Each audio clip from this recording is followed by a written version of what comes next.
Kas nutinka, kai žmogus visą laiką gyvenęs pagal taisyklės nusprendžia jų nebesilaikyti?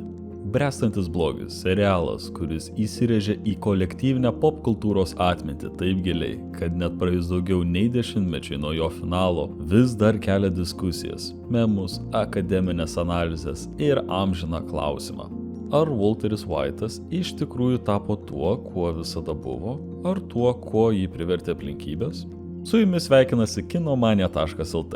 Apžvelkime televizijos epochos lūžį sukėlusi serialą Bręstantis blogis. Sutelkime dėmesį į kūrinį, po kurio žodis antiherojus įgavo visiškai naują svorį. Šioje apžvalgoje daugiausia dėmesio skirsime įdomiems faktams ir smulkmenoms, kurios slepiasi už ekranų ir kurios gali nustebinti net ištikimiausius serialo gerbėjus. Ar jūs gali nesudominti pasakojimas, kuriame paprastas, nuobodus chemijos mokytojas, apimtas beviltiškumo, tampa vienu didžiausiu ir pavojingiausiu narkotikų baronų televizijos istorijoje? Šios epinės kriminalinės dramos šerdis – kūrėjas Vincas Gilliganas. Žmogus, kurio vizija perrašė televizijos kokybės standartus. Buvęs vienas iš kultinio serialo X-Files scenaristų, Gilliganas nuo pat pradžių turėjo aiškę bręstančio blogio kryptį. Pasakoti istoriją apie žmogų, kuris per 5 sezonus iš pagrindinio herojaus virs pagrindiniu blogiečiu. Jo kūrybos stilius yra kruopštus, lėtas, bet niekada nuobodus. Kiekvienas veikėjo sprendimas turi pasekmių. Kiekviena detalė, kadras ar spalva turi simbolinę prasmę. Bręstančio blogio siužetas iš pirmo žvilgsnio atrodo beveik banalus. Walteris White'as, vidutinio amžiaus chemijos mokytojas Albakurkėje, Naujojoje Meksikoje. Genijus, kuris niekada neišnaudojo savo potencialo. Nepastebėtas, neįvertintas, užstrigęs monotoniškoje rutinoje, dirbantis mokykloje ir papildomai automobilių plovykloje. Ir tada diagnozė. Plaučių vėžys, 4 stadija. Gyvenimo laikrodis pradeda tiksėti garsiau nei bet kada. Jis nusprendžia pradėti gaminti metamfetaminą, kad po mirties paliktų šeimai finansinį saugumą. Tačiau tai, kas prasideda kaip desperatiškas bandymas padaryti tai, ką reikia, palaipsniui virsta galios, ego ir moralinio žlugimo kronika. Walteris susivienė su buvusiu savo mokiniu, Jesse Pinkmanu, ir kartu jie neria į narkotikų pasaulio gelmes, kurios pasirodo esančios kur kas tamsesnės nei galima įsivaizduoti. Pavojinga kelionė į nusikalstamumo gelmes visiškai pakeičia Walterio tapatybę ir paveikia visą jo šeimą, draugus bei aplinkinius, įtraukdamas juos į melo, smurto ir moralinio žlugimo spiralę, iš kurios jau neįmanoma grįžti į ankstesnį gyvenimą. Svarbiausia bręstančio blogio stiprybė – tai ne kriminalinė istorija ar narkotikų verslo detalės. Tai transformacijos pasakojimas. Serialas metodiškai, be skubos, be pigaus šoko rodo, kaip žmogus po truputį peržengia vieną moralinę ribą po kitos. Ir blogiausia, ar gal geriausia, mes dažnai suprantame. Žinoma, neįmanoma kalbėti apie bręstantį blogį, neminint pagrindinių jo aktorių.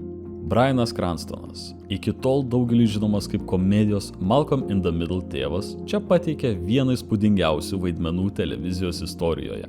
Jo Walteris White'as tai meistriška transformacija. Jis pamažu pereina nuo nuolankaus, atsargaus mokytojo iki brutalaus narkobarono, visiems žinomo kaip Heisenbergas, vardu pasiskolintų iš garsaus fiziko, kurio neapibrėžtumo principas tobulai nusako paties Walterio nenuspėjamumą. Jis tampa žmogumi su nebeslopinamu galios troškimu, kuris verčia pamiršti moralę. Walterio istorija tampa tamsiu veidrodžiu, kuriame matome, kaip paprastas noras užtikrinti šeimos ateitį pavirsta nevaldomu, destruktyviu voratinkliu. Aarono Polo įkūnytas Jesse Pinkmanas, serialo emocinė širdis.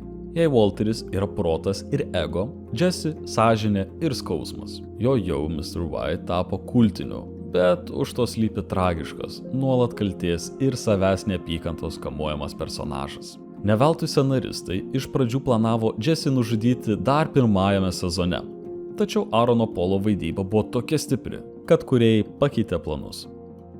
Vincas Gilliganas buvo ne tik serialo smegenys, bet ir emocinis inkaras. Jis siekia, kad žiūrovas ne tik stebėtų Walterio virtimą Heisenbergu, bet ir jaustų kaltę, nerimą, vidinį konfliktą. Viena labiausiai įsimintinų scenų, kai Walteris žiūri, kaip Jane, Jessio mergina, miršta nuo perdozavimo ir sąmoningai nesikiša. Tai scena, kuri ne šiaip sukrečia, ji verčia žiūrovą susimastyti, kiek Walteris dar išlieka žmogumi. Gilliganas pripažino, ši scena buvo jo asmeninis ribinis taškas, po kurio Walteris iš tikrųjų pradėjo grimzti žemyn. Na, o pats Walterio ir Jessio santykis yra emocinė ir moralinė bręstančio blogio ašis. Tai ne tik bendrininkų partnerystė, bet ir toksiška, sudėtinga tėvo-sūnaus dinamika. Nors Walteris iš pradžių priima Jessie kaip naudingą, bet nepatikimą įrankį, ilgainiui tarp jų užsimezga ryšys, kuris dažnai balansuoja tarp globos ir manipulacijos. Walteris, kuris pats jaučiasi nereikšmingas savo šeimoje ir darbe, Jessie pasitelkia kaip būdą realizuoti savo valdžią ir autoritetą. Jis dažnai kontroliuoja Jessio veiksmus, žemina jį ar nesąmoningai stumia į pavojingas, psichologiškai žlugdančias situacijas. Tačiau kartu šis santykis turi savotiškos šilumos. Walteris retkarčiais iš tiesų rūpinasi Jessiu, ypač tada, kai šis susiduria su priklausomybe ar netektimis. Jų santykio drama atsiskleidžia ne tik išoriniuose konfliktuose, bet kaip ir vidinis Walterio moralinis susidvejinimas. Jis trokšta būti gerbiamas, bet tuo pačiu naikina viską, kas jį galėtų padaryti vertą pagarbos. Šis sudėtingas ryšys seriale tampa nuolatiniu įtampos šaltiniu ir vienu iš pagrindinių elementų, atskleidžiančių veikėjų vidinės kovas. Negalima nepaminėti ir Annos Gunn, suvaidintos Skyler White, kurios personažas ilgą laiką buvo neteisingai demonizuojamas žiūrovų. Žiūrint šiandien, Skyler dažnai atrodo vienas racionaliausių ir žmogiškiausių veikėjų seriale. Dino Norriso suvaidintas Hankas Schraderis, DEA agentas, kuris pradeda kaip komiškas stereotipas, o virsta sudėtingu, tragišku herojumi. Hankas – teisėsaugos atstovas ir Walterio moralinė priešprieša. Ir žinoma, ypatingos pagarbos nusipelno Giancarlo Esposito, kuris nepriekaištingai perteikė Gusą Fringą. Jo šaltas racionalumas ir emocinis sterilumas sukuria kontrastą su Walterio White'o ego kupina chaotika. Tai dviejų skirtingų blogio filosofijų susidūrimas. Ir būtent dėl to kiekviena jų scena tampa įtampa iki maksimumo. Gusas šaltakraujiškas, preciziškai veikiantis nusikaltėlis, atspindintis Walterio troškimą valdyti ir kontroliuoti. Įdomu tai, kad pirmą kartą jis atsisakė vaidinti Gusą.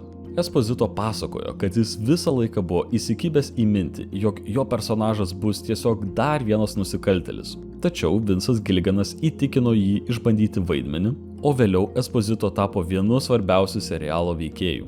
Vienas įdomiausių Breaking Bad kūrybinių sprendimų gimė ne iš scenarijaus plano, o iš logistinės problemos, kūrėjai planavo, kad vieną svarbę švaraus darbo sceną atliks Saulas Goodmanas. Tačiau aktorius Bobas Odenkirkas tuo metu buvo užimtas kitų projektų ir tiesiog negalėjo dalyvauti filmavime. Sprendimas – sukurti naują personažą.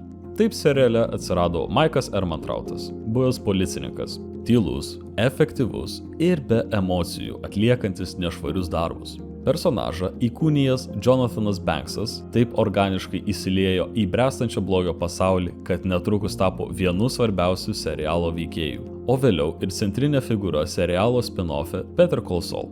Ironiška, bet Maikas, kuris atsirado kaip laikinas sprendimas, tapo vienu mylimiausių ir labiausiai gerbiamų personažų visoje Breaking Bad visatoje.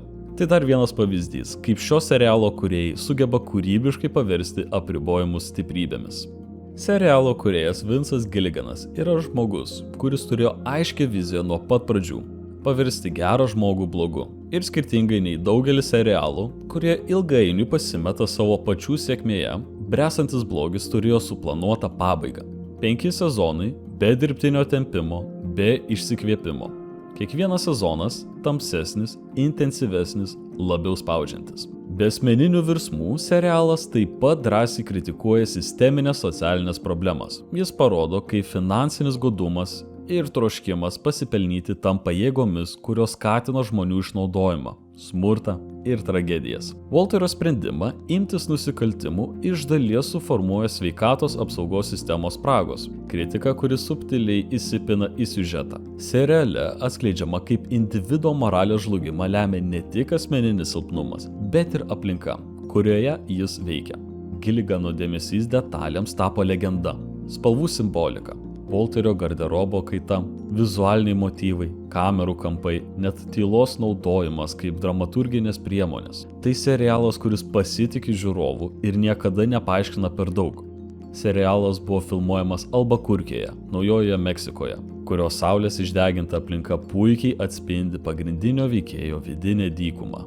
Bręstantis blogis pilnas smulkių, bet žavių detalių, kurios dar labiau sustiprino jo kultinį statusą. Pavyzdžiui, garsusis mėlynas metamfetaminas realybėje tokios spalvos narkotikas neegzistuoja. Tačiau seriale jis tapo atpažįstamu prekės ženklu. Filmavimo aikštelėje metas buvo gaminamas ir saldainių, ir cukraus, o aktoriai juos kartais tiesiog suvalgydavo tarp scenų. Legendinė picos scena, kai Walteris supykęs ant Skyler meta picą ant namo stogo, buvo nufilmuota vienu dubliu. Vėliau tas namas tapo turistų traukos objektu, o savininkė buvo taip pavargusi nuo ant stogo skraidančių picų, kad teko prašyti gerbėjų liautis. Įdomu ir tai, kad serialo konsultantu dirbo tikras chemikas, kuris užtikrino, jog visi moksliniai paaiškinimai buvo kiek įmanoma tikslesni. Nors, žinoma, ne viskas 100% realistiška, visgi bręstančio blogio mokslo principų veiksmas vis tiek yra kur kas solidesnis nei daugelie kitų kriminalinių dramų. Daugelio aptarinėjimas epizodas Musė, 3 sezono 10 serija, tapo savotišku lakmuso popierėliu žiūrovams. Arba tu jį dievini, arba laikai nuobodžiausių viso serialo momentų. Musė tai beveik butaforinis tarsi nereikalingas epizodas. Veiksmas vyksta beveik vienoje vietoje – metalaboratorijoje. Siužetas iš esmės sukasi apie Walterio bandymą nužudyti musę, kuri, jo manymu, gali užteršti produktą. Tačiau tai žinoma tik paviršius. Musė tampa kaltės, obsesijos ir nekontroliuojamo proto simboliu. Šis epizodas buvo sukurtas kaip biudžetinis sprendimas, nes tuo metu sezono filmavimas viršijo išlaidas. Tačiau būtent šis apribojimas leido sukurti vieną drąsiausių ir labiausiai eksperimentinių serijų. Gilliganas nemėgsta atsitiktinumų. Kiekvienas įvykis virsta grandininė reakcija, kaip chemijos eksperimente, kuris prasidėjo vieno žmogaus desperacija, bet baigėsi sprogimu, sukrėtusiu visą televizijos pasaulį. Paskutinė Breaking Bad serija vadinasi Felina. Ir tai vienas tų atvejų, kai pavadinimas nėra atsitiktinis ar tiesiog gražiai skambantis. Priešingai, tai kelių prasmių, simbolių ir temų koncentratas, vertas paties serialo finalo. Pirmiausia, pats akivaizdžiausias sluoksnis – cheminis. Jei feliną suskaldysime į elementus, gausime fe, geležis, li, ličis ir na, natris. Kitaip tariant, felina. Ką tai reiškia? Geležis – kraujas ir smurtas. Natris – ašaros, liūdesys, o ličio reikšmė dažnai siejama su psichikos sutrikimų gydymu. Tai beveik poetiškas viso serialo santraukinis kodas, pasakytas chemijos kalba. Taip, kaip Walteris White'as pats turbūt ir būtų norėjęs. Antrasis, nemažiau svarbus sluoksnis – muzikinė ir kultūrinė nuoroda. Felina siejama su daina El Paso, kuris skamba serialo metu ir pasakoja apie nusikaltėlį, grįžtantį į miestą, kad pamatytų moterį vardu Felina, žinodamas, jog tai greičiausiai baigsis jo mirtimi. Panašumai su Walterio White'o kelionė finale akivaizdus. Jis grįžta į Albakurkę ne tam, kad išsigelbėtų, o tam, kad užbaigtų tai, ką pradėjo ir sumokėtų kainą. Felina yra pavadinimas, kuris puikiai atspindi visą bręstančio blogio esmę – intelektualų, daugiasluoksnį simboliais prisotintą pasakojimą, kuriame net paskutinės minutės pavadinimas tampa dar vienu galvosūkiu žiūrovui. Įdomu tai, kad 2008-aisiais, tais pačiais metais, kai pasirodė bręstantis blogis, Alabamos teisėsauga sulaikė vyrą vardu Walteris White'as, įtariama metafetamino gamyba. Ši keista realybės ir fikcijos paralelė ne vienam serialo gerbėjui sukėlė šiurpulius. Gilligano sukurta visata išsiplėtė ir į nemažiau ambicingą atšaką – Better Call Saul, geriau skambink Saului, kuriame pasakojama apie ciniško, bet žmogiško teisininko Saulo Goodmano kilmę. Šis serialas, kaip ir bręstantis blogis, pasižymi tą pačią precizišką dramaturgiją, puikiai išplėtota veikėjų psichologija ir rafinuotų tempu. Daugelis kritikų jį net laiko emociškai subtilesniu nei originalas, o tai pasiekimas vertas dėmesio. Bręstantis blogis pelnė ne vieną 10 prestižinių apdovanojimų.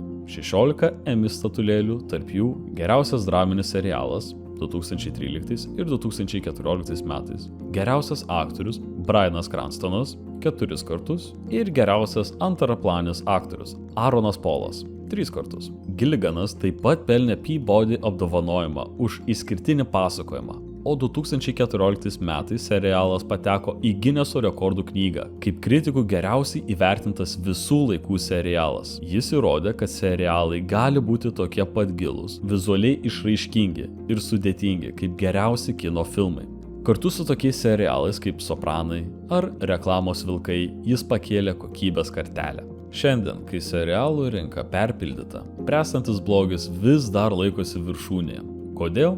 Nes tai kokybiškai sukonstruota istorija apie ego, atsakomybę ir pasirinkimus. Apie tai, kaip lengva pateisinti blogus veiksmus, kai jie atrodo logiški. Apie tai, kaip pavojinga manyti, kad esi protingiausias kambaryje. Savo esme Breaking Bad tai istorija apie moralinius pasirinkimus supuvusioje sistemoje. Serialas neatsako į visus klausimus. Jis nepasako, kada tiksliai Walteris tampa blogiuku. Jis palieka tai mums ir galbūt šitas pasitikėjimas žiūrovu priverčia mus kalbėti apie šį serialą iki dabar. Su jumis buvo kinomania.lt. Nepamirškite paspausti patinka mygtuką, palikti komentaro, ką dar mums vertėtų apžvelgti ir užprenumeruokite kanalą. Taip pat sekite filmų ir serialų naujienas kinomania.lt portale ir socialiniuose tinkluose. Iki kitų kartų.